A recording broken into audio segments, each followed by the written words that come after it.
มีบุญคือความดี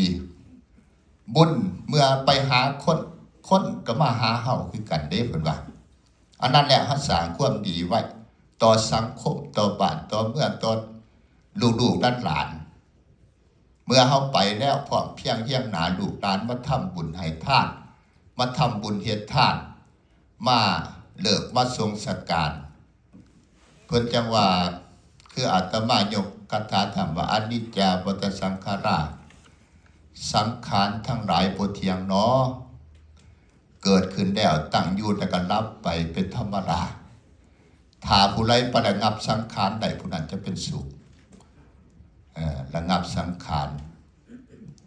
เพราะฉะนั้นญาติโยมทั้งหลายมา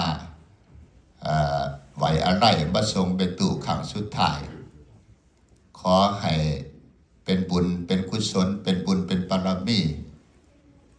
หยาดน้ำไม้ท่านอุทิศบุญอุทิศกุศลส่งไปหาเมตุให้เพิ่นไปที่ดีถึงสุขสวรรค์ชั้นฟ้าไปสู่ปรภพไปสู่ภูมิเบื้องหน้าขอให้ลูกให้หลานญาติโยมทั้งหลายที่มาเลิกสะสงสการในวันนี้เมื่อกลับบ้านกลับช่องเมื่อก็ขอให้มีแต่ความสุขความโชคดีความสมหวังเด้อปรารถนาอธิษฐานสิ่งใดก็ให้สำเร็จเพชรผลทุกประการขอให้มีอายุ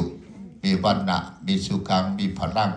ทุกท่านทุกคนด้วยเถิดนิทธิตา